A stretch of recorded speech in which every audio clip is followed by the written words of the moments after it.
nivel de urgencia que tienen para poder ser atendidas y poder ayudarlas a evitar las situaciones graves que derivan en muerte o en morbilidad a largo plazo, tanto para bebé como para mamá. Siguiente, por favor. Existe un lineamiento técnico sobre el triage obstétrico y el código Mater.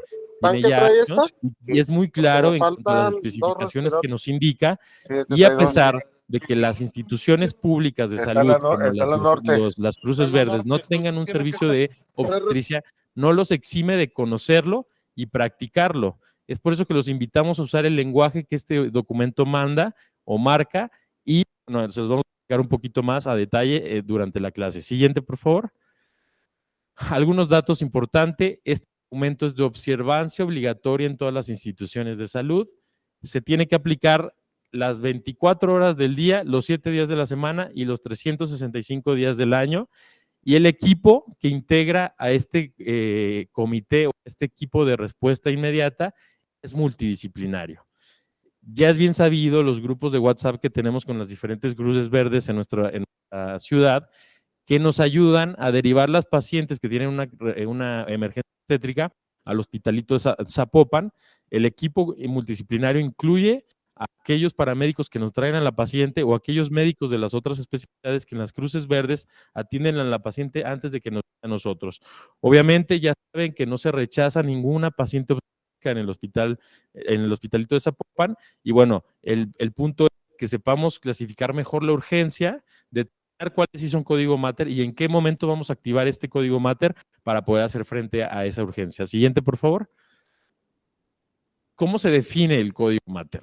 Ya entramos ahora sí en el tema. Es la activación de un mecanismo de alerta o de llamado al personal de respuesta inmediata obstétrica para atender una emergencia y salvar la vida de la madre y del producto de la gestación, sabiendo que lo que más nos interesa por salud pública primero es salvar a la madre, que va a ser nuestra prioridad. Obviamente para nosotros es importante el bebé también, pero tenemos que recordar que el marco legal mexicano no tiene una figura legal, el feto.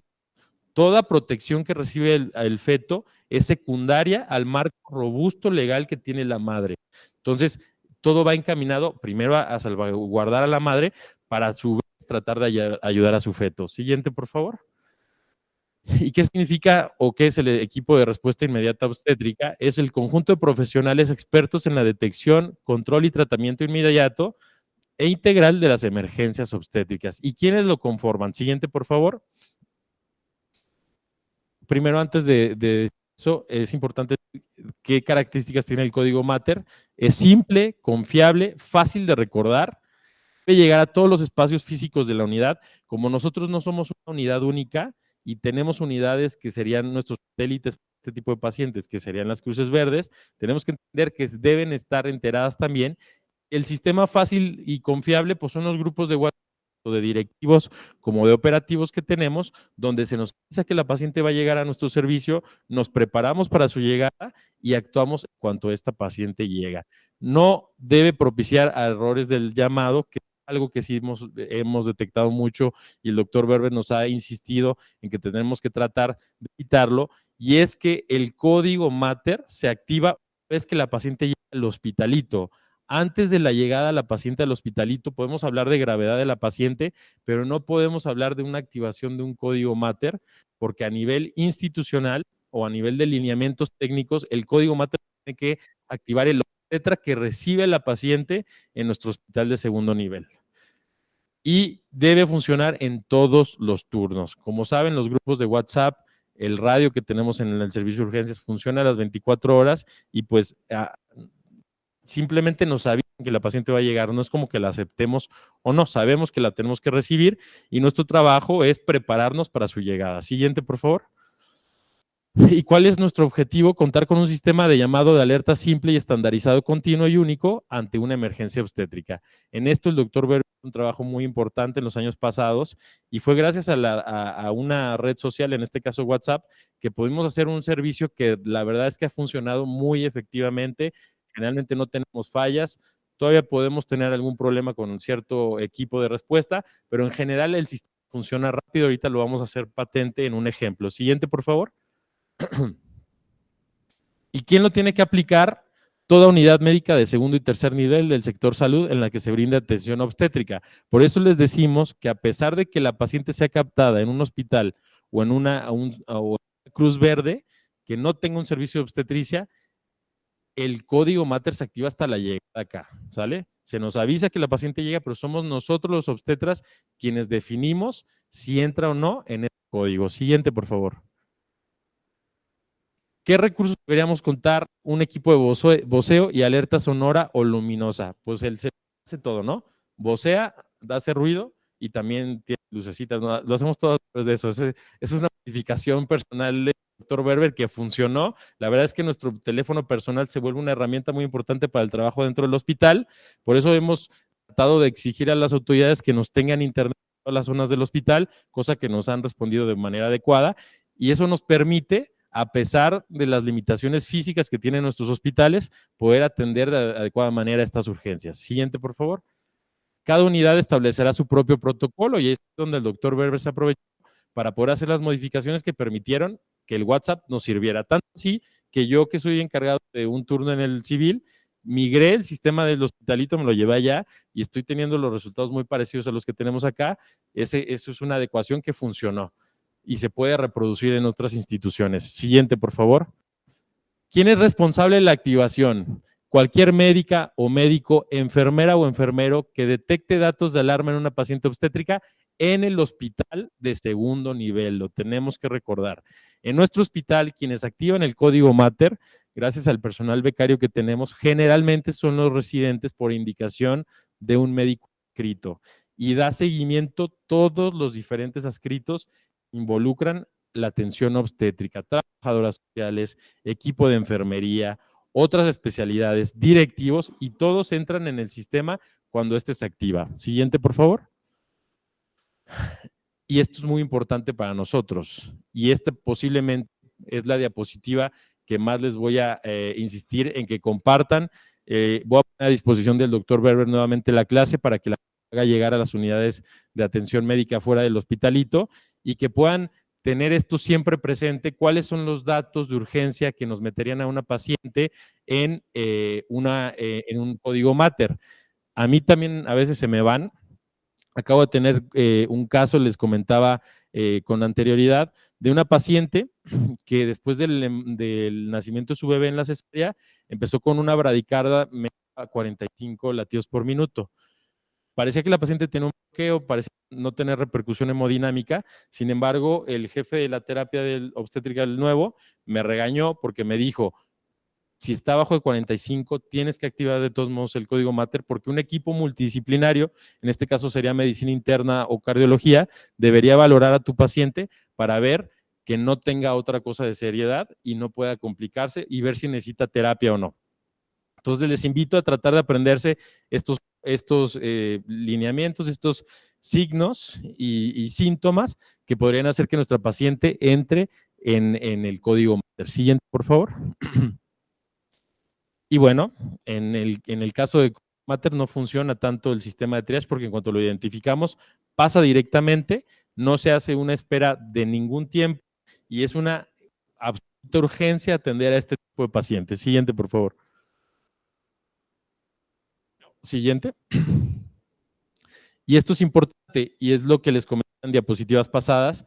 La activación del código Mater empezará de manera Una disculpa, es que recomendamos a las diferentes cruces verdes que, haciendo caso a la tabla a la semaforización de los datos de alarma, involucre a nuestra institución, se nos haga saber sobre la paciente que tienen para que la atendamos de la manera más rápida posible y activemos de manera intrahospitalaria el código Mater.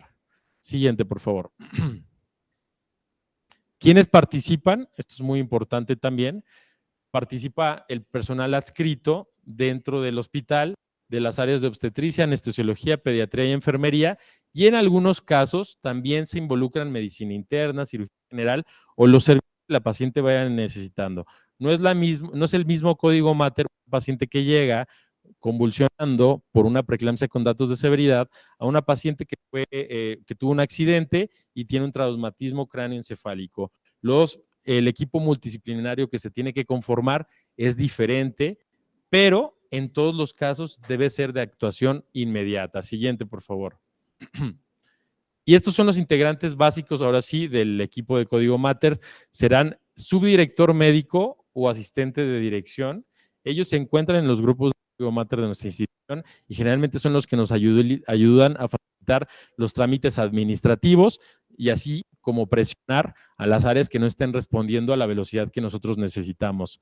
Personal médico especialista en ginecobstetricia, personal médico especialista en cuidados intensivos o en anestesiología, por el tipo de institución en la que estamos es anestesiología y urgencias, que nos ayudan con esta tarea importante, principalmente el control de la vía aérea, personal médico especialista en neonatología para la atención del bebé, personal médico especialista en cirugía general, enfermería, trabajo social, laboratorio, banco de sangre, personal de rayos X y camillería. Todo el hospital. No hay egos, aquí no hay ninguna situación jerárquica, todos participan de manera coordinada para el bien de la paciente y su bebé. Siguiente, por favor. Es la misma representación, pero en una gráfica, el personal debe trabajar en equipo para lograr el bien de la paciente. Hay una frase de un filósofo alemán que me gusta mucho, que dice que hasta en un pueblo de demonios sabemos que es mejor cooperar, a pesar de que cada quien tenga sus humos y sus egos. En el caso de salvaguardar la vida de una mamá y su bebé, todos debemos participar de manera coordinada. Siguiente. La verdad que es algo que se hace muy bien en nuestra institución. Siguiente, por favor. ¿Qué hace un especialista en ginecobstetricia? Me parece muy obvio, creo que es importante que mencionemos qué hace cada persona, su función. Maneja el problema de su área desde la fase diagnóstica hasta el establecimiento de un plan integral. Realiza el rastreo ultrasonográfico básico, principalmente fetal, en cuanto a vitalidad, localización placentaria y líquido amniótico. Efectúa una exploración de la pelvis genital y maneja la condición del embarazo de acuerdo al diagnóstico. Casi todos los códigos Mater van a ser por una causa obstétrica, sin embargo va a haber veces donde el ginecólogo solo llega, ve que bebé esté bien y la atención se la da al servicio que está involucrado, por ejemplo, urgencias adultos o neurocirugía. Nos ha pasado pacientes que tienen traumatismos craneoencefálicos y bebé no tiene ningún problema y solo vamos a quedar expectantes a sus indicaciones, entre otros. Siguiente, por favor. ¿Qué hace anestesiología? Conoce las condiciones materno-fetales y efectúa un manejo anestésico. Principalmente nos ayudan con el manejo anestésico previo al procedimiento y a controlar la vía aérea. Efectúa la intubación oro o nasotraqueal en el caso necesario. Realiza el procedimiento anestésico y participa activamente en la reanimación hemodinámica del caso. La mayoría de los códigos Mater que tenemos en nuestra institución son por hemorragia obstétrica, así que la reanimación generalmente queda a cargo de ellos mientras nosotros nos encargamos del procedimiento quirúrgico. Siguiente, por favor. Cirugía general, evalúa la participación conjunta con el ginecobstetra para la resolución definitiva del problema. Acabamos de tener un caso en el que el apoyo de cirugía fue muy importante, no es tan común. La verdad es que yo hace 4 años no veía uno, que fue un hematoma subcapsular de la glándula hepática roto.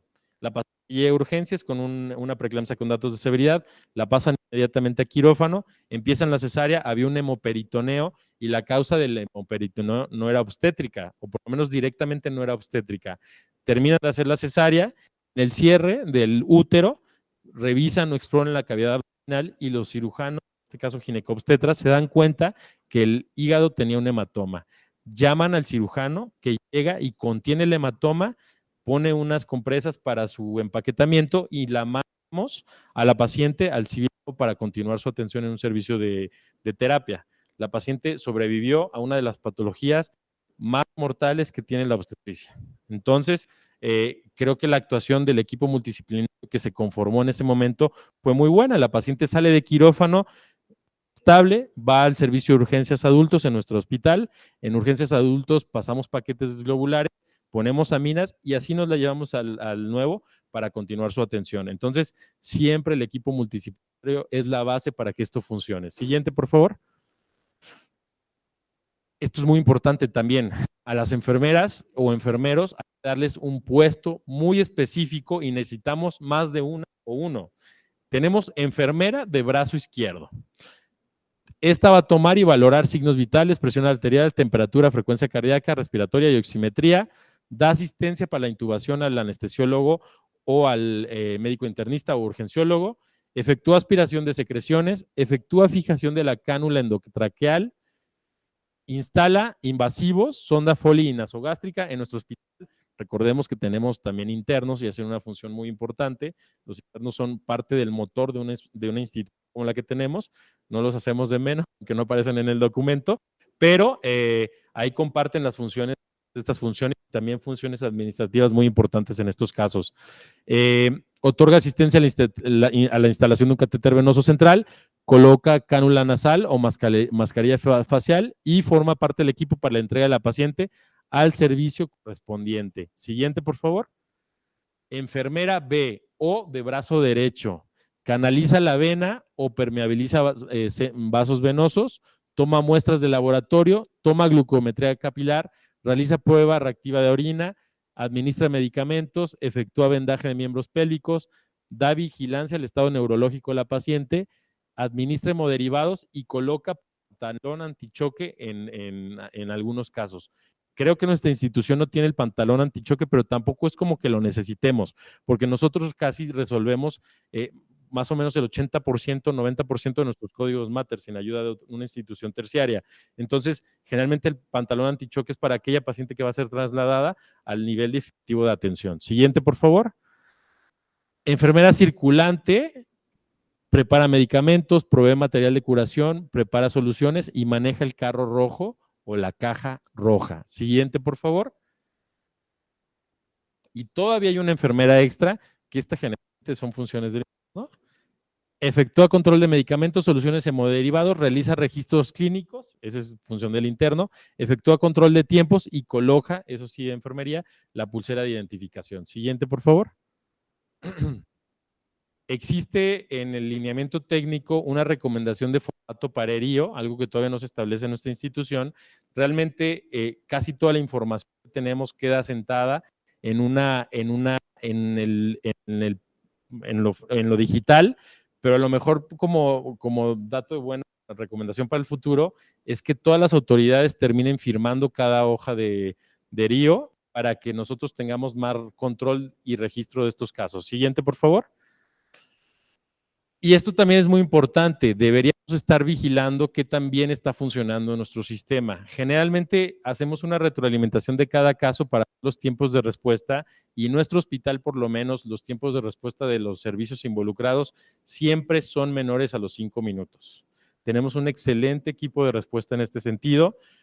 No creo que haya una ventana de oportunidad aquí más que recordar al personal, socializar con el personal de las diferentes áreas la necesidad de estar al pendiente de su WhatsApp en caso de que se active, porque la verdad es que lo hacen muy bien. Siguiente, por favor. Y vamos a poner un ejemplo real. Como cambiamos de computadora para poder dar la clase, no se va a ver, pero este es un video en donde estamos viendo uno de los últimos casos que tuvimos el año pasado de código Mater, un caso clasiquísimo de código Mater. Hemos tenido muertes maternas el año pasado por esto, por ejemplo, en el civil. La única muerte que tuve en mi turno fue una paciente que llegó con un ectópico roto. La paciente llegó ya inconsciente, la reanimamos 20 minutos, la sacamos del paro porque también llegó en paro.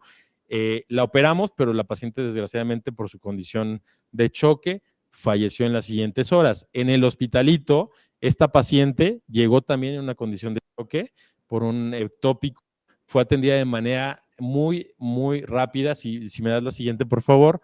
Vemos como aquí, en el grupo de coma que tenemos establecido, en el que hay más de 100 miembros, si pueden ver, aquí tenemos 114 miembros en el momento en que tomamos estas imágenes. Una de nuestras residentes de segundo año en ese tiempo activa el código Mater con el siguiente mensaje. Buenas noches, se activa, esto fue a las 8 de la noche, se activa código Mater, paciente femenina de 24 años, gesta 1, traída por Cruz Verde Niña Eva por presentar dolor abdominal agudo, se realiza tomografía de abdomen, donde se observa abundante líquido libre en cavidad, con diagnóstico de probable embarazo ectópico roto con datos de bajo gasto. Se ingresa a tococirugía para la aparatomía exploradora. Vean los tiempos, por favor. Esto es 8:1. Enfermería, enterado a las 8:2. Laboratorio al pendiente a las 8:2. Servicio de transfusión al pendiente en el mismo minuto. Urgencias menos de 5 minutos antes o menos de 5 minutos después, perdón. Y el del servicio también en menos de 5 minutos. En 4 minutos ya respondió la mayoría de los involucrados. Todavía estaba el doctor Víctor Espinosa al frente del hospitalito y él a los 6 minutos ya también estaba tomando participación en el caso. Enfermería enterado también 8-8 y vean, esto es 14 minutos después de que la residente activó el código Mater. Y ya está el video que les mostrábamos. Se inició encontrando abundante líquido libre. Aquí ya estaban controlando la hemorragia y no han pasado ni 15 minutos desde que se activó el código Mater. ¿Sale? Se empiezan a pasar signos vitales. Siguiente, por favor. Y entonces, ¿qué propuesta traemos? Siguiente, por favor. Continuar con el modelo actual. Realmente se están haciendo bien las cosas en el hospitalito. Sí recordarle a las cruces la importancia de que se informe inmediatamente que viene la paciente. Para nosotros es muy importante que nos den la mayoría de los datos que se puedan. Entre más información clínica nos den el caso, mejor respuesta inmediata vamos a tener. No es lo mismo que nos llegue una paciente diciendo solamente que es un embarazo consangrado a que nos especifiquen cuál es la probable causa después de una exploración e incluso si nos dicen los signos vitales nos ayuda mucho. Considerar agregar una alarma sonora y luminosa, eso es una tarea del hospital que queda pendiente. Tenemos que valorar cuál es la forma en la que hacemos porque por la arquitectura del hospital familiares de pacientes en casi todas las áreas clínicas, entonces activar una alarma sonora podría ser contraproducente. El celular parece ser una buena estrategia por el momento. Establecer funciones en cada turno, creo que eso cada vez estamos mejor. Por ahí todavía tenemos un tema pendiente con enfermería para crear los tarjetones, que nos permita que cada enfermera sepa su función específica en el código Mater por turno y tener base de datos de todo el proceso y mejorar la comunicación entre unidades y servicios, que creo que lo que más nos falta en este momento, no tanto entre servicios, porque como digo, la respuesta es muy buena, de entre las unidades. Es importante que bajemos y socialicemos la información en las diferentes cruces verdes y demás centros que participan en el sistema de salud municipal de Zapopan para que esto sea cada vez más efectivo y nuestros tiempos y nuestros resultados mejoren. Siguiente, por favor. Sin más por decirles, quedo a sus órdenes y agradecerles por su tiempo.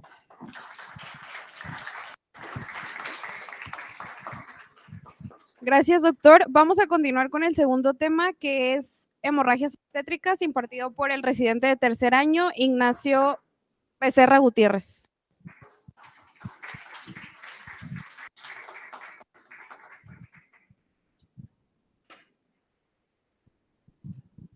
Hola, ¿qué tal? Buenos días a todos. Pues ya me presentaron, mi nombre es Ignacio Becerra, residente de tercer año de ginecología. Y como el maestro Quilantel les dijo, una de las principales causas de activación, pues es la hemorragia obstétrica, ¿no? En más de un 80% de todos los casos de código ERI que se han activado, ¿no? Sí. Vamos a ver que la condición física en el embarazo, vamos a tener cambios fisiológicos, ¿no? Que nos van a llevar a todas estas patologías. Principalmente vamos a tener que la paciente va a cursar un estado de hipercoagulabilidad, va a haber un incremento de volumen de plasma sanguíneo entre un 40-50% de volumen en el segundo trimestre y vamos a tener que va a haber una disminución de la viscosidad de la sangre, ¿no? Que tanto nos van a servir como factores protectores como factores pro a que nos generen alguna patología. Entonces, de las principales causas que hablamos, la hemorragia obstétrica, si se fijan, es una imagen bastante impactante para algunas cuestiones de prehospitalarias, pues, es algo normal, lo que ven a diario, pero el hecho de enfrentarte con una hemorragia obstétrica, creo que el primer punto te es impresionante y algunos personal médicos se paralizan, ¿no? Es tan impresionante este proceso de la hemorragia donde no sabemos qué hacer y para eso es esta capacitación, para que sepamos qué hacer ante una emergencia obstétrica. Como definiciones, vamos a ver que los diferentes colegios de obstetricia van a tener definiciones ante cada parto, cesárea, cuándo se va a considerar una hemorragia, ¿no? Por ejemplo, el Colegio de Ginecología y Obstetricia nos dice que ante un parto, una pérdida sanguínea mayor de 500 cc, se va a considerar hemorragia obstétrica, ¿no? Ante una cesárea más de 1000 cc, se va a considerar hemorragia obstétrica. Entonces, cada colegio tiene sus diferentes definiciones, pero coinciden de que sea un parto 500 y sea una cesárea 1000 cc, ¿no? Entonces, ¿cómo vamos a categorizar la hemorragia obstétrica, no? Principalmente vamos a ver que puede ser anteparto o posparto, donde vamos a ver que va a ser primaria, primeras 24 horas después del parto, o secundaria, mayor a 24 horas o de 6 a 12 semanas posparto, ¿no? Entonces, ¿De qué nos sirve esta capacitación o actualización de la hemorragia obstétrica? Prácticamente donde hacemos un cambio de la mentalidad, donde los colegios de obstetricia, aunque tengan sus definiciones actuales sobre parto cesárea, vamos a ver que una hemorragia obstétrica no va a ser un número, ¿no? Vamos a ver que cada paciente va a ser diferente dependiendo de la condición nutricional, la pérdida sanguínea que tenga, pero prácticamente lo que nos interesa ver a nosotros, que haya datos de hipoperfusión tisular, ¿va? ¿Y cómo lo vamos a categorizar todo esto? Con las gráficas que ya nos habíamos mencionado anteriormente, ¿no?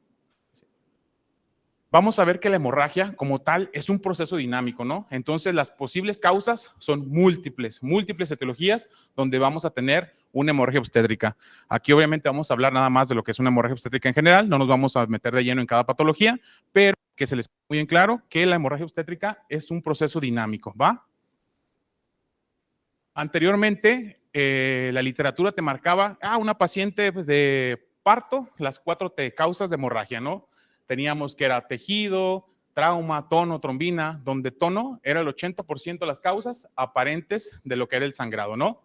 Entonces, actualmente en las revisiones de los diferentes colegios de obstetricia nos mencionan o nos meten en la mentalidad que hay una quinta T, ¿no? Que vamos a hablar de lo que viene siendo el tiempo, que va a ser la importancia de la activación de este código Mater en la atención a la paciente, ¿no?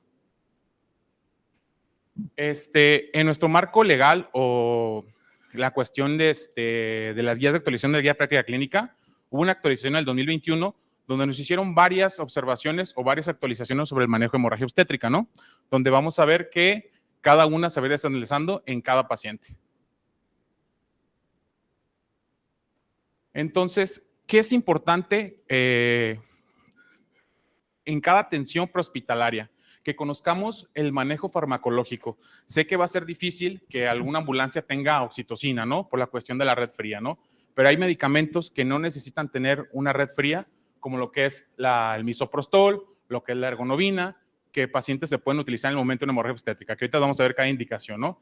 Pero pues vamos a ver que va a depender del uso de cada medicamento, donde tenemos diferentes maniobras, como la compresión externa de aorta, la revisión del canal de parto, la esterotomía, gluconato de calcio, el ácido tranexámico. Vamos a ver que este tratamiento, más que escalonado, tiene que ser combinado para que le vaya mejor a la paciente, ¿no?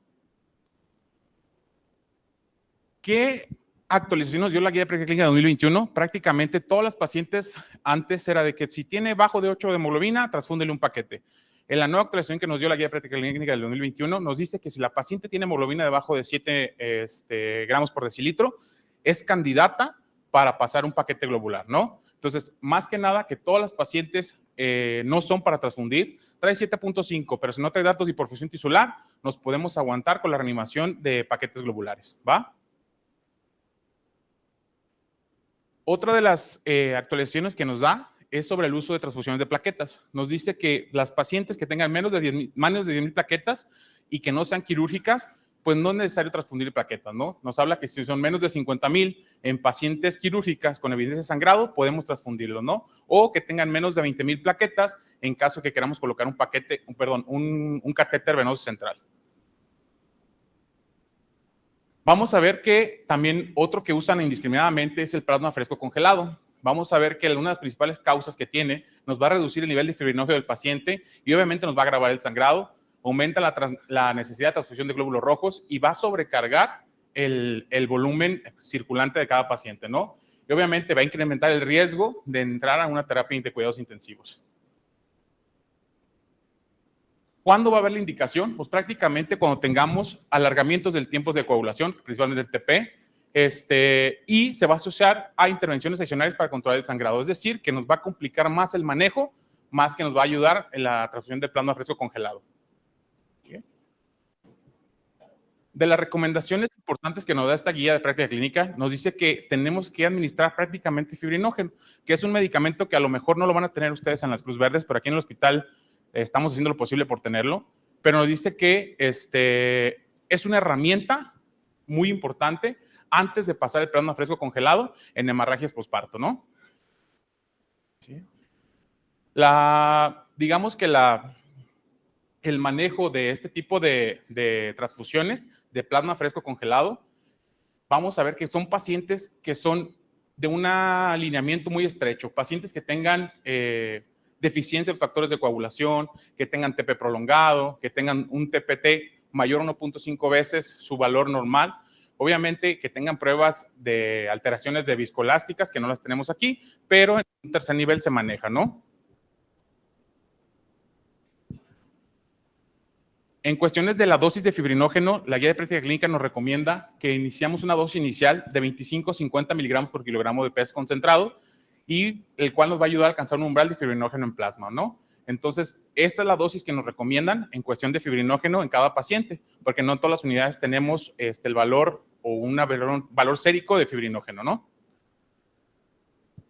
¿Qué es lo que nos va a importar en cada paciente, no? Vamos a ver que la hemorragia masiva va a ser un ciclo vicioso, donde vamos a tener una hemorragia, vamos a tener una reanimación, vamos a tener una coagulopatía. Es decir, el sangrado, ¿qué nos va a llevar? A una reposición de líquidos, ¿no? Y la reposición de líquidos nos va a llevar a una hipotermia. Y la hipotermia nos puede llevar a una triada letal junto con la acidosis, la coagulopatía, y nos lleva a una hemodilución y a un consumo importante. Entonces, esto es lo que debemos de evitar, ¿no? Entonces, lo más importante en la cuestión prehospitalaria, ustedes que están en Cruz Verdes y servicio prehospitalario, es esto, ¿no? Nos hablan sobre la hora de oro.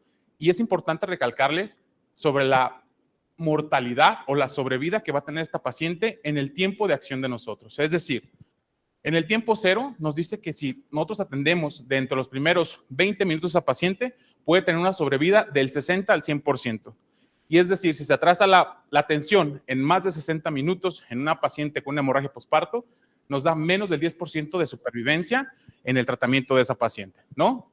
Entonces, un sangrado mayor a 1000 mililitros con o sin signos de choque, obviamente tenemos que activar el código Mater, ¿no? Que es lo más importante. Entonces, una vez activando, tenemos que asumir las funciones de cada médico, de cada enfermera, sobre lo que vamos a hacer. Ya que tengamos activado lo que es el código Mater, que es lo que les explicaba en la presentación anterior, vamos a tener que diagnosticar y tratar la causa, ¿no? Principalmente en que es una paciente primer trimestre, estamos pensando en un aborto, un ectópico, una enfermedad molar. Segundo trimestre, una placenta, un desprendimiento, una ruptura uterina, una hemorragia posparto, ¿no? Entonces, ¿qué tenemos que hacer? Pues obviamente las medidas generales, como todos lo sabemos, de reanimación, ¿no? Y uso de uterotónicos. Entonces nos dice la guía que tenemos que suministrar oxígeno, tener 2 vías de 14 a 16 French, tomar muestras de laboratorio, iniciar con cristaloides, calificar el grado de choque, ¿sí? Y obviamente abordar a la paciente invasiva con sonda Foley, las doble vías y toda esa situación. Si la paciente mejora en los primeros 20 minutos, ¿qué tenemos que hacer? Una vigilancia estrecha en el segundo nivel, que es cuando llegan con nosotros. Si la clínica remite, pues obviamente tenemos que seguirla vigilando por lo menos 72 horas aquí, que es lo que nos marca la norma oficial mexicana, ¿no? Si la paciente no mejora, que fue lo que pasó con el caso anterior que les presentó el doctor Quilantán, pues valoramos una LAPA inmediata, ¿no? Si se fijan, el tiempo máximo que nos marca el algoritmo nos dice 20 minutos y la paciente anterior fue atendida en menos de 15 minutos. Entonces, por eso la paciente, si se fijan, tiene una sobrevida de más del 50%, que fue lo que nos ayudó a que esta paciente le fuera muy bien el procedimiento quirúrgico, ¿no? Obviamente hay pacientes que van a tener patologías de base, por ejemplo, pacientes que son diabéticas, hipertensas, enfermedades autoinmunes, que va a ser un manejo un poquito más integral con las diferentes especialidades que tenemos aquí en el hospital, ¿no? Aquí en el hospital, lo primero que tenemos que hacer son cuestiones quirúrgicas, que es lo que nos aborda a nosotros, ¿no? Y pueden dividirse en 4 grupos principalmente, donde podemos hacer taponamientos, compresión, que nos van a disminuir el flujo sanguíneo, ya sea sutura vascular o embolización de las arterias, que no lo hacemos aquí, o la histerectomía radical. Pero lo que sí pueden hacer ustedes es un taponamiento, una compresión, que eso nos va a ayudar a ganar tiempo al que recibe la atención médica en un segundo nivel. Algo que podemos hacer en una paciente, supongamos un caso que llegan a un domicilio, en cuestión prehospitalaria, y ante una hemorragia obstétrica evidente, que una paciente con datos de choque, si ustedes obviamente no tienen la capacitación como un obstetra en el sentido del manejo de este tipo de situaciones, pero podemos hacer algo que se llama compresión aórtica externa, que nos marcan las guías que se ocupan 40 kilogramos de peso para poder disminuir más del 60% del flujo de la aorta, y eso nos disminuye el flujo de sangrado, y eso nos ayuda a que la paciente pueda llegar a un hospital de segundo o tercer nivel para recibir la atención médica. Existe algo también que es la compresión aórtica interna, que eso ya es en cuestión aquí con nosotros quirúrgica, donde nos hablan que tanto la externa como interna va a ser una cuestión simple, ampliamente disponible, un entrenamiento mínimo y es segura y inmediatamente efectiva. Nos dice que la compresión quirúrgica o externa es sobre la aorta abdominal en región de L5, L4 o L3. Entonces, si usted se encuentra ante una hemorragia obstétrica, si una paciente, un TUM pesa 80 kilos, aplicar la mitad de fuerza que puede tener sobre esta situación nos va a ayudar a que llegue la paciente sin un grado de hemorragia. Existen diferentes técnicas, como es la técnica C, que esa la hacemos aquí en el hospital, que esto en realidad, pues prácticamente tenemos que tener todo el instrumental, que lo hacemos aquí. Ya saben que es para cuestión de disminuir el flujo de las arterias uterinas, que no lo vamos a hacer en una cuestión prehospitalaria, pero es importante que la conozcan. ¿Sí? Existe también lo que son los balones intrauterinos, que existen diferentes tipos de balones. Aquí la cuestión es que los conozcan que existen, a lo mejor no van a tener en todos los hospitales, pero aquí que sepan que sí contamos con ellos. Este es un balón de Bakri, que es una instalación que vamos a tener una capacitación rápida para poderlo poner, y el chiste es conocer la cuestión anatómica y saberlo colocar. Existen diferentes ligaduras quirúrgicas, tanto la ligadura de arterias uterinas técnica Oliari, Zurilnikov, esta técnica de Posadas, que en nuestro hospital, obstétricamente, la guía te recomienda que usemos técnica Posadas, donde vamos a tener que el abordaje va a ser un abordaje posterior, donde vamos a tener un 100% de éxito, y obviamente va a ser una técnica simple, rápida y segura, ¿no? Pero es una cuestión ya obstétrica. Y existen también, para que conozcan, suturas compresivas, que nos van a ayudar a mantener el tono de ese útero para que no siga sangrando. Está la sutura uterina compresiva Bell-Lynch, que es una técnica especial también, que funciona.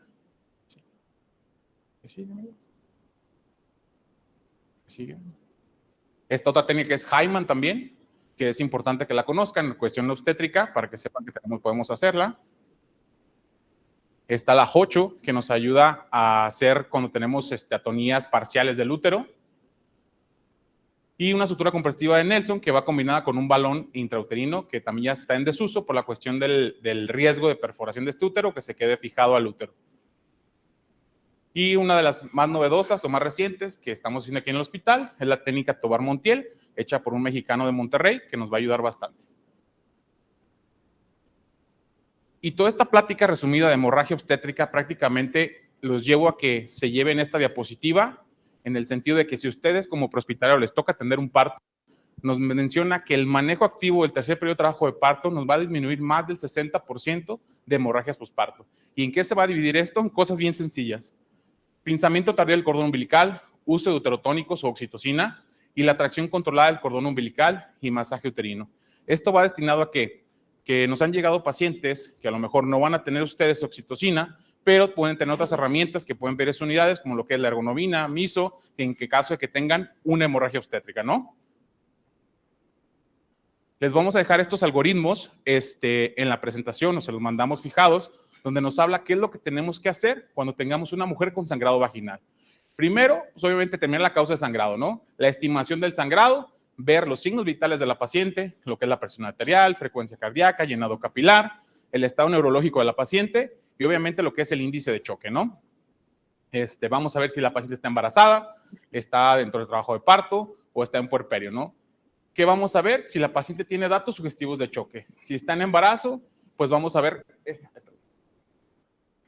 Vamos a hacer una intervención, como lo dice el algoritmo, una intervención ABCD, pedir ayuda, principalmente lo que es el código Mater, asegurar la vía aérea, ya sea con oxígeno, la circulación, restitución de líquidos o hemoderivados, medicamentos, uso de uterotónicos y la economía ambiente, que es lo importante, la temperatura de la paciente, ¿no? Y ya si llega a un segundo nivel, el examen de laboratorio, solicitar cruce sanguíneo.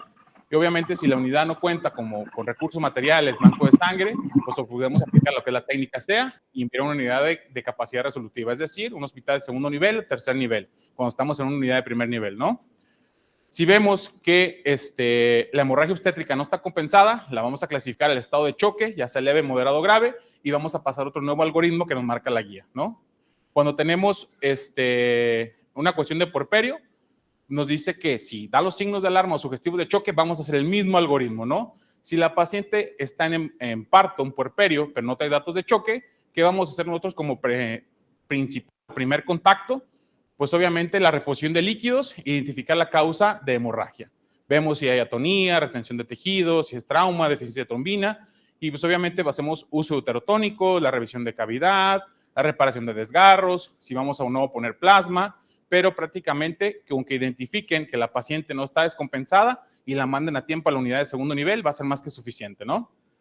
En pacientes que tengan embarazo, si presenta datos de choque, va a ser el mismo ABC. Si no presenta datos de choque, vamos a ver, identificar la causa, que sea un aborto, una placenta previa, un desprendimiento prematuro, y obviamente aquí en el hospital donde se va a valorar la interrupción del embarazo o ver la resolución en cuestión obstétrica, ¿no? Este es el algoritmo 2 que viene, el manejo de hemorragia. Obviamente, si ya tenemos un estado de choque ya identificado, donde tenemos leve, moderado o grave, primero esto nos va a dar con los datos de hipoperfusión tisular, ¿no? Vamos a trastorno de estado de alerta, que esté ansiosa la paciente, confusa, que tenga una escala de Glasgow entre 15 y 11 puntos, que nos dé un índice de choque mayor a 0.9, que el llenado capilar tenga un retardo de más de 3 segundos, si tenemos gasometrías ver, si tenemos un déficit de base menor a 6 o que tengamos un lactato mayor a 2, ¿no? Yo creo que gasometrías difícilmente vamos a tener fuera del hospital, pero llegando al hospital es lo primero que hacemos, ¿no? Nos hablamos que si identificamos un índice de choque, tanto leve o moderado, el algoritmo nos dice que la primera terapia que tenemos que hacer es una restitución de líquidos tibios, ¿no? Cristaloides, 30 miligramos por kilogramo de peso, o en caso que sean coloides, 20 mililitros por kilogramo. Y las metas que vamos a tener es mantener una presión arterial sistólica entre 80 y 90 y un índice de choque menor a 0.9. Si la paciente sigue o no, dependiendo de esta terapia que estemos haciendo, va a ser lo que vamos a hacer. Si la paciente no presenta ningún dato de hipoperfusión después de este abordaje que hicimos nosotros, vamos a hacer la infusión de soluciones de acuerdo a la evaluación del estado clínico y hemodinámico de cada paciente. Y aquí es donde nos toca recibir a estos pacientes en caso que ustedes sean el primer contacto. Si siguiera con datos de hipoperfusión, pues obviamente tenemos que valorar ver si transfundimos hemoderivados y los exámenes de laboratorio para ver lo que es fibrinógeno y los tipos de coagulación, si no estamos hablando de una coagulopatía, ¿no? En caso de que tengamos algún trastorno como coagulopatías, pues obviamente hay que hacer uso de un hospital de tercer nivel, donde ya vamos a ver la vigilancia en unidad de cuidados intensivos, o en caso que hablamos de una coagulopatía, pues hablar sobre un empaquetamiento, una cirugía de control de daños en un segundo o tercer turno, ¿no? Que eso ya lo hacemos como obstetras en un segundo o tercer nivel. Hasta aquí se queda mi presentación, prácticamente es hemorragia obstétrica, y sigue la doctora Jaira con estado hemodinámico. Gracias.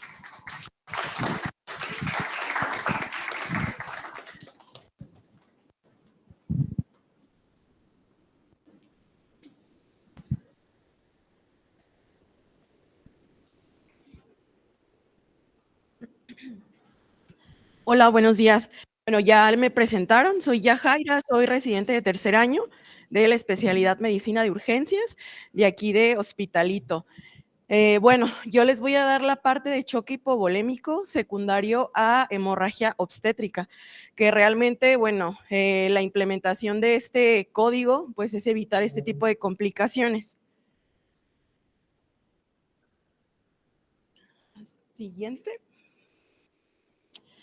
Bueno, realmente tenemos ciertos objetivos generales y específicos en este tipo de patología, pero bueno, hablando de objetivo general, ya hablando meramente de choque ya hemorrágico secundario a la hemorragia obstétrica como tal, pues es realmente en nuestra unidad y en Cruces Verdes que ustedes sepan que se está creando un plan completo estandarizado para el manejo de prehospitalario y hospitalario, tanto en Cruces Verdes como en nuestra unidad, para el manejo de choque hipovolémico secundario a una hemorragia obstétrica, para contribuir sobre todo tanto al conocimiento y a las intervenciones clínicas y quirúrgicas que, bueno, ya el doctor Ignacio y el doctor Quilantán mencionaron previamente. El objetivo específico, pues realmente es conocer el proceso fisiopatológico, que también ya el doctor Ignacio nos adelantó un poquito, a causa de la hemorragia obstétrica posparto. También etiquetar, hacer un diagnóstico oportuno, tanto clínico, sobre todo en pacientes con choque hipovolémico, y diseñar y fundamentar un plan de cuidados estandarizados, como ya lo mencioné, para el problema independiente meramente de un choque hipovolémico.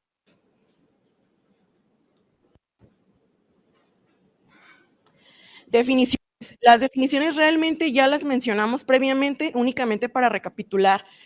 Una hemorragia posparto, todos los consensos que se han hecho en los colegios ginecológicos mencionan 500 mililitros en 24 horas posparto, y las guías británicas mencionan dos clasificaciones, lo que es la primaria y la grave.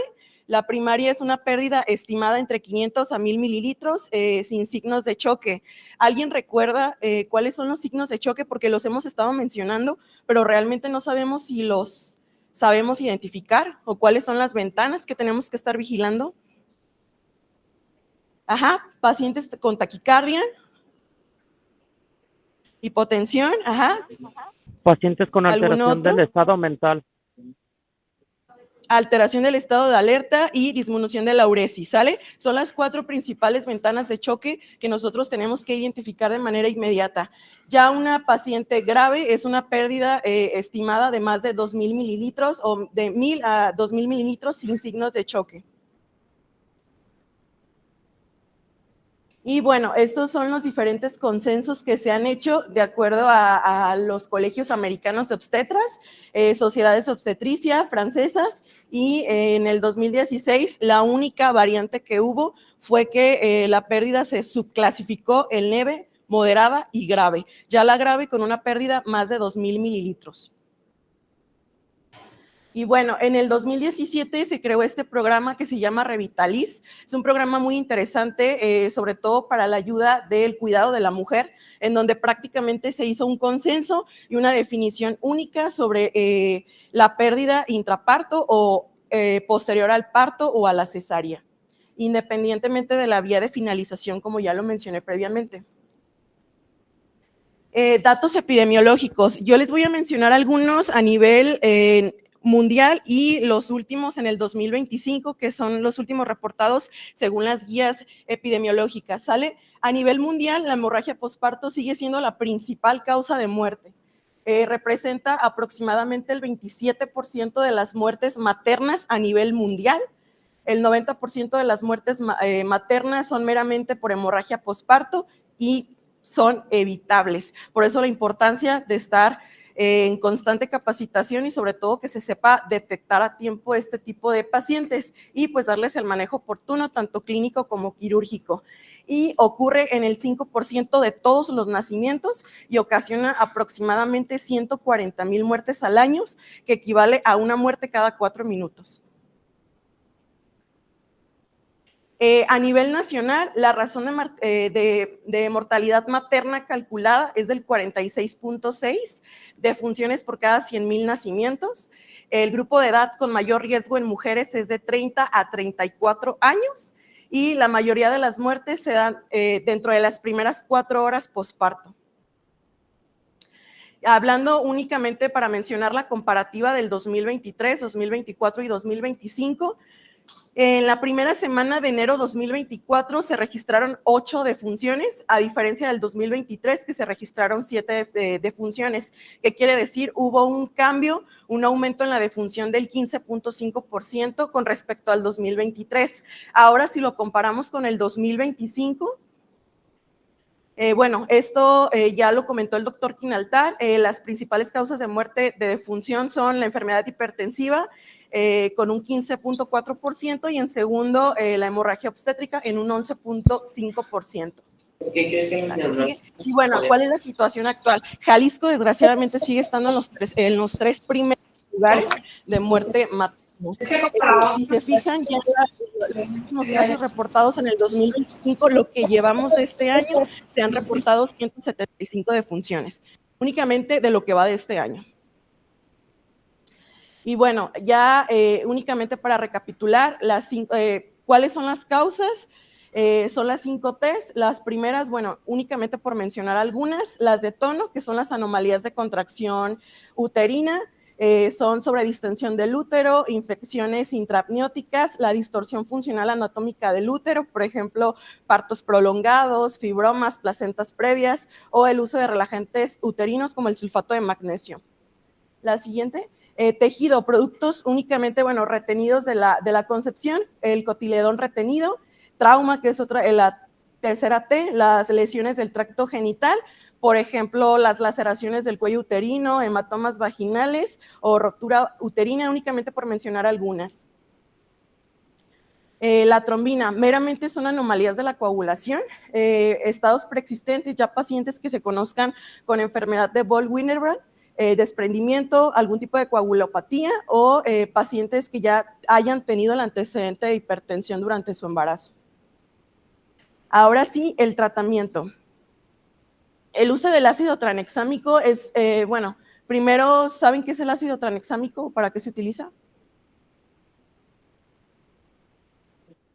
Sí, es un Bueno, es un procoagulante. análogo del aminoácido lisina. ¿Qué quiere decir esto? Que prácticamente nos ayudará a apoyar a la hemostasia en este tipo de pacientes. La administración es 1 gramo por vía intravenosa durante 10 minutos de las 3 horas posteriores al parto o cesárea. Nosotros en urgencias, en todo caso que lo utilizáramos, se infunde 1 gramo en 10 mililitros de cualquier solución durante 10 a 20 minutos en infusión, porque, bueno, si se prolonga más, puede ocasionar más hipotensión a este tipo de pacientes. Hubo un ensayo que se llama ensayo Woman, es un ensayo que se encontró que el uso del ácido tranexámico en las 3 horas posteriores al parto en este tipo de pacientes disminuye la mortalidad materna secundaria a la hemorragia. Sin embargo, también redujo la incidencia de la parotomía para controlar el sangrado en un 36%. Sin embargo, no redujo las tasas de la realización de la histerectomía. Ahora sí, el manejo conservador no quirúrgico. Es importante que ustedes sepan que existen este tipo de prendas antichoque neumáticas. Al menos aquí en Hospitalito no las tenemos, no las contamos. Sin embargo, en algunas ambulancias sí las llegamos a tener. Hemos tenido 2 casos donde hemos tenido el apoyo de este tipo de prendas. Sobre todo también las ambulancias de SAMU también las tienen. Realmente, bueno, fue desde 1991 que se creó por el doctor Raf Peligra, autorizaron su uso hasta 1991. En el año 2012 ya la Organización Mundial de la Salud agregó la guía del tratamiento ya en la guía de hemorragia obstétrica. Hasta el 2015 ya FIGO y la Federación Latinoamericana de Sociedades de Obstetricia y Ginecología ya la adaptaron a sus protocolos. Viendo ya las características de la prenda antichoque, pues es un dispositivo meramente de compresión, de primeros auxilios, como ya lo mencioné, es asequible y de baja tecnología. Pesa aproximadamente 3.5 kilogramos, está elaborado de neopreno y uniones de velcro. No sé si se alcanza a percibir la imagen que está en la parte inferior izquierda. Las ventajas es que tiene fácil acceso a lo que es la vagina y al perineo, facilitando así cualquier intervención médica, ya sea, bueno, sobre todo quirúrgica. Puede ser reutilizable, una sola pieza se puede reutilizar hasta 100 veces sin perder sus efectos, sobre todo de compresión. En la seguridad, pues realmente es un dispositivo seguro, sin efectos adversos y sobre todo, o algunas de las dudas que regularmente surgen con esta prenda es si tienen alguna afectación o lesiona sobre todo la pared abdominal, porque es donde más comprime, vaya. Y no, es que realmente no hay ningún daño que se pueda ocasionar a la paciente, y las indicaciones pues es meramente pacientes con choque hipovolémico secundaria a una hemorragia obstétrica.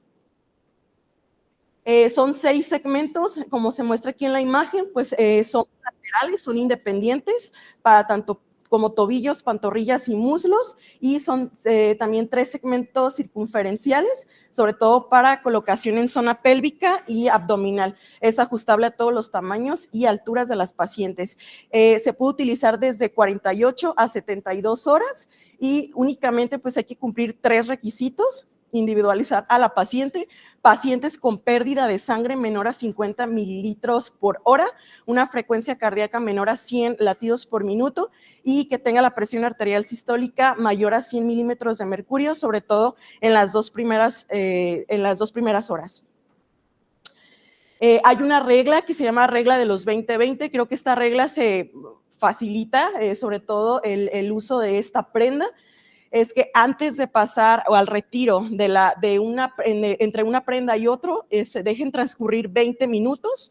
La presión arterial sistólica no debe de descender más de 20 milímetros de mercurio y la frecuencia cardíaca no debe de aumentar más de 20 latidos por minuto. Hay ciertas contraindicaciones, como todos los dispositivos, absolutas y relativas. En las absolutas es que el feto esté viable, el sangrado en alguna región anatómica por arriba del diafragma, y contraindicaciones relativas son pacientes que ya se conozcan con estenosis mitral o pacientes con hipertensión pulmonar. En la evaluación y resucitación, que creo que esa es la parte que más les pudiera interesar, sobre todo en cruces verdes. Como todo el servicio de urgencias y como todo patología que nos llega a nosotros en urgencias, pues siempre es el ABCD, ¿no? El A, pues siempre es ver que la vía aérea de la paciente esté permeable, que no esté obstruida.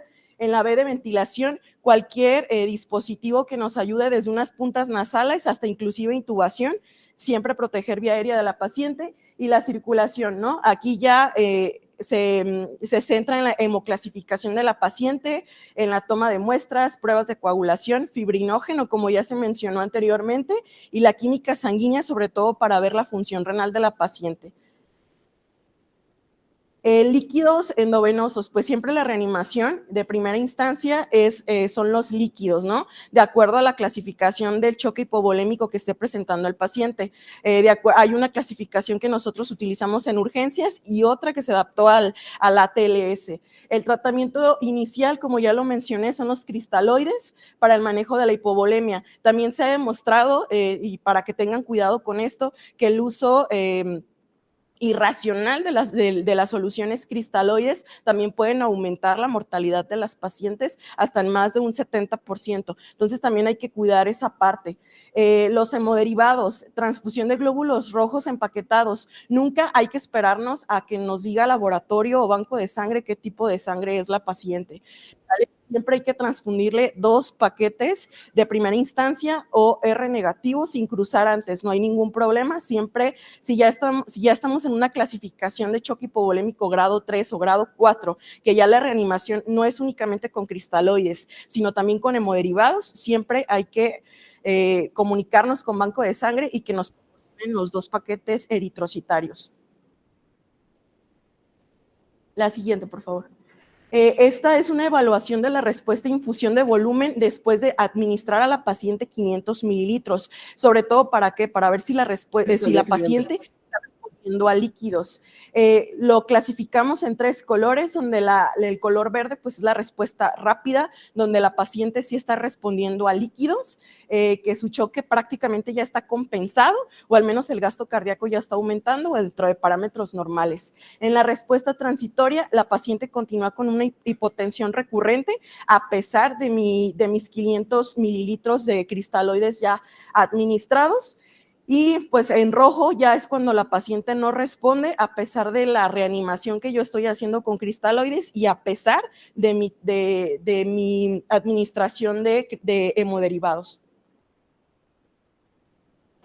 Y bueno, cambios fisiológicos desde el punto de vista hematológico en el embarazo, únicamente para que los tomen en cuenta. Ya el doctor Ignacio mencionó algunos, yo recapitulo estos 3. El gasto cardíaco aumenta en este tipo de pacientes hasta un 35 a un 50%.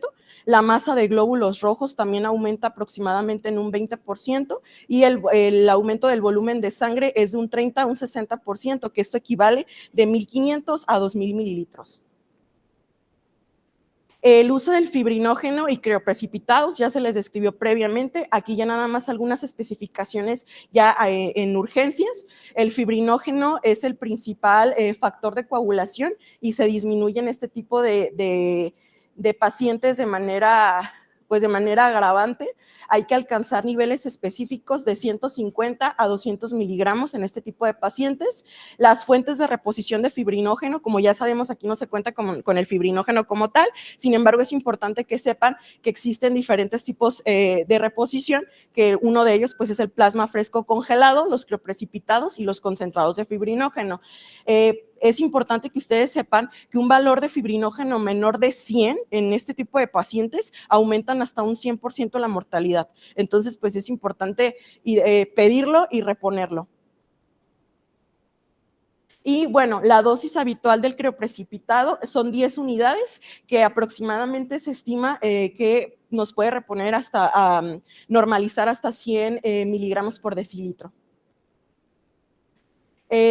Bueno, estos 3 puntos a mí me gusta mucho mencionarlos, que siempre minorizamos el cálculo visual de la pérdida hemorrágica. Siempre decimos un aproximado, vemos a la paciente, la imagen, no sé si recuerden que comentó que inició el doctor Ignacio, la paciente que estaba con la hemorragia, siempre hacemos desgraciadamente mal el cálculo visual de la pérdida de sangre no es confiable, la hemorragia calculada suele ser la mitad de lo que realmente, de la pérdida real.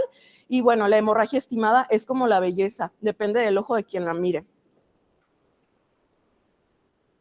Y bueno, esta es la clasificación del choque hipovolémico, prácticamente es la misma tabla que maneja el ATLS, igual se las vamos a compartir para que ustedes más o menos sepan la pérdida de volumen en porcentaje entre una mujer de 50 a 70 kilos, más o menos son los mililitros que se pierden, la alteración del estado de alerta, cómo se va a encontrar la paciente, la perfusión, la frecuencia cardíaca, la presión arterial sistólica y el grado de choque. El índice de choque nosotros en todo paciente chocada, independientemente si es obstétrica o no, siempre uno de los parámetros en los cuales nos guiamos mucho en el servicio de urgencias es el índice de choque y el índice de choque modificado. En este tipo de pacientes no es la excepción. ¿Saben sacar el índice de choque? ¿No? Bueno, el índice de choque, llegando a la paciente y la vemos con afectación en las 4 ventanas que les mencioné al principio de la ponencia, es la frecuencia cardíaca entre la presión arterial sistólica, ¿sale? La división de eso, pues vamos a ver si está normal, levemente chocada, moderada o severa. Una paciente con un índice de choque mayor a 1.5 está chocadísima, ¿no? Hablándolo coloquialmente. También existe el índice de choque modificado, que también nos ayuda mucho en el área de urgencias, ya es igual, frecuencia cardíaca entre la presión arterial media, ¿sale? También es otro que rápidamente podemos calcular. La siguiente. Y bueno, también existe la regla de los 30, que también es para evaluar lo que es la pérdida de volumen de sangre circulante en posparto, que es la disminución de la presión arterial sistólica en un 30%, el aumento de la frecuencia cardíaca en un 30%, las frecuencias respiratorias igual, 30 respiraciones por minuto, el gasto urinario menor de 30 mililitros hora, porque es importante, o hago hincapié mucho en la disminución de la orina. Lo que queremos evitar con la paciente es que realice una lesión renal aguda, ¿sale? Entonces, por eso es súper importante que a veces normalizan de que, la paciente lleva 3 días sin presentar uresis, ¿no? Y no hablo nada más en el contexto de pacientes obstétricas, sino de manera general. La hemoglobina o hematócrito también desciende en un 30%, aproximadamente equivale a 3 gramos por decilitro, y una pérdida del 30% de la volemia. Y como lo mencioné, un índice de choque mayor a 0.9 ya es la paciente está hemodinámicamente inestable y hay que reanimarla sí o sí. Se está usando ya, se está implementando inclusive aquí en el hospital, y también me gustaría que lo estuvieran implementando en Cruces Verdes. Es un sistema de alerta temprana obstétrico que se conoce como OIS, que prácticamente son 7 parámetros de los que ya mencionamos previamente. Igual se clasifica por colores y es únicamente para priorizar o ver en qué momento o en qué tiempo se tiene que atender a este tipo de pacientes. Si me puedes dar la siguiente, para que vean más o menos la puntuación y el grado de respuesta.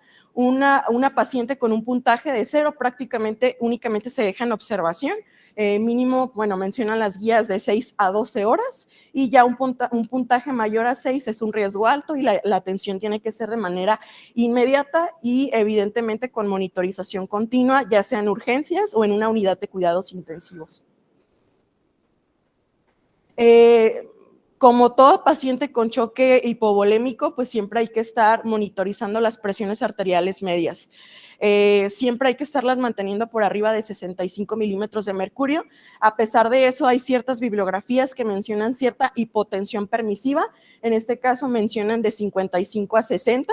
Posterior ya la reanimación, por ejemplo, con hemoderivados o con cristaloides, pues ya mantenerla por arriba de 60 a 65 milímetros de mercurio. Y la presión arterial sistólica, mantenerla entre 80 a 90 milímetros de mercurio. La triada mortal, la pentada mortal, bueno, hay triada y pentada, siempre igual el doctor Ignacio ya se las mencionó, evitar que la paciente esté haciendo algún tipo de coagulopatía, que entre en hipotermia, acidosis, hiperglucemias o hipocalcemias. Y sobre todo, bueno, si identificamos algún punto de esta pentada, pues siempre hay que evitar ese tipo de complicaciones, vaya. Y bueno, ya finalmente el protocolo de transfusión masiva que se utiliza en el área de obstetricia. En embarazadas, ¿cuál es la definición de una transfusión masiva en el contexto de una paciente obstétrica? Es el requerir más de 4 unidades de eritrocitos de primera instancia o 10 unidades eritrocitarias en 24 horas. Ya sabemos que se tiene que reponer el volumen y pues es importante que siempre especifiquen si hubo o si requiere este tipo de pacientes, pues la transfusión masiva. Hay que reponer el 50% del volumen en un periodo de 3 a 5 horas. Y bueno, ese es el protocolo que nosotros llevamos, se hace en 4 tiempos. En el primer momento, pues lo dividimos en eritrocitos, plasmas frescos congelados, plaquetas o crioprecipitados. De primera instancia, en el momento 1, hay que infundir 6 unidades de eritrocitos, 6 plasmas frescos congelados, 6 plaquetas y 10 crioprecipitados, con la finalidad, por ejemplo, del fibrinógeno, les mencioné, pues aumentarlo de 150 a 200 miligramos. En el momento 2, prácticamente son las mismas dosis. En el momento 3, la única diferencia es que ya utilizamos el ácido tranexámico, 1 gramo durante los 10 minutos, que previamente ya les mencioné también la dosis, y ya en el momento 4 únicamente se infunden eritrocitos, plasmas frescos congelados y plaquetas, ya en el contexto de una paciente con una hemorragia, con una transfusión masiva. Y finalmente el algoritmo de reanimación cardiopulmonar en embarazo, ya sabemos, creo que Cruces Verdes ya se les ha estado dando capacitaciones, tanto de BLS, ACLS y no, bueno, ahorita en este momento, pues la reanimación cardiopulmonar en embarazo. Prácticamente, bueno, también el doctor Ignacio, el doctor Quilantán también se los adelantó un poco.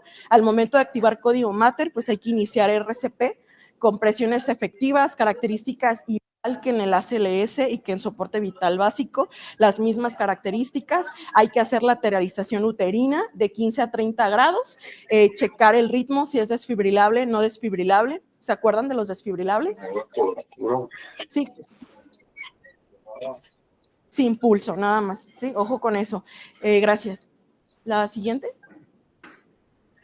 Y bueno, siempre identificar nuestras causas de paro, tanto en adultos como en pacientes embarazadas, prácticamente son las mismas. Hemorragia cardíaco, investigar alguna valvulopatía que tenga la paciente, hipertensión, hipotensión embólica, tromboembolismo pulmonar, por ejemplo, las más frecuentes, fármacos o fiebre, complicaciones anestésicas también.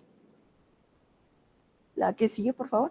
Y bueno, el ultrasonido, ya la verdad es que para ya todos los temas, para todos se utiliza el ultrasonido. En este contexto de pacientes embarazadas, pues siempre hay que ver el deslizamiento o que no tenga la presencia de neumotórax, causas cardíacas, derrames pericárdicos o algún taponamiento o algún trombo, sobre todo en miembros pélvicos que tienen mucho riesgo este tipo de pacientes de desarrollarlos. Y bueno, la diferencia entre las actualizaciones de la Sociedad Americana del Corazón 2015-2020, ya sigue la nueva actualización en el 2025, cada 5 años se actualiza, prácticamente son en cuanto a las compresiones una relación 30-2, o sea 30 compresiones, 2 ventilaciones en el contexto básico y una ventilación cada 6 a 8 segundos, prácticamente igual que en ACLS. Y la posición de las manos durante la compresión, de igual manera, no tiene que ser distinta a pesar del desplazamiento que hay en el diafragma. Y bueno, lo que es el desplazamiento lateral uterino se sigue recomendando cuando el útero está por encima de la cicatriz umbilical, como se muestra aquí en la imagen, no sé si se alcanza a percibir, para sobre todo mejorar los efectos hemodinámicos de las pacientes negativos, sobre todo de la compresión aorta-cava. Y pues bueno, la realización de esta maniobra mejora el gasto cardíaco de un 30 a un 80%. Proteger vía aérea, en caso de que sea necesario intubar, pues se recomienda un tubo de 6 a 8 milímetros de diámetro por el personal más capacitado, entonces en todo caso ya sea el área de anestesio o el área de urgencias. Y finalmente, pues lo que es la cesárea perimortem, se recomienda que al inicio de la reanimación cardiopulmonar, al minuto 4 de la RCP no exitosa, con el objetivo de un alumbramiento efectivo y no riesgoso, sobre todo en gestantes mayores a 20 semanas de gestación, de acuerdo a la AJA 2015 o de acuerdo a la Federación Crítica de la semana 24 de gestación. Y pues la cesárea perimortem se realiza en cubículo de choque regularmente. Y para finalizar, bueno, me gusta a mí esta frase de Eduardo Alighieri: la importancia de una persona en nuestra vida radica en su capacidad de influirla positivamente y hacerla mejor. Espero que les haya servido las ponencias. Gracias.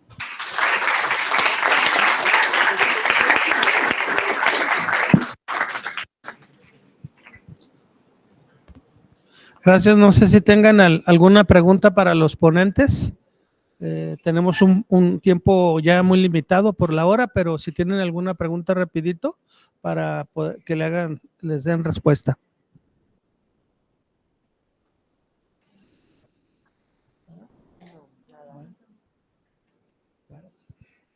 Bueno, pues darles las gracias. Damos por terminada esta sesión, agradecer su presencia y pues estamos próximos para la próxima capacitación.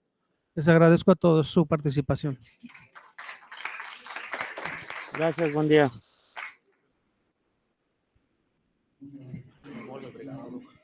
Sí.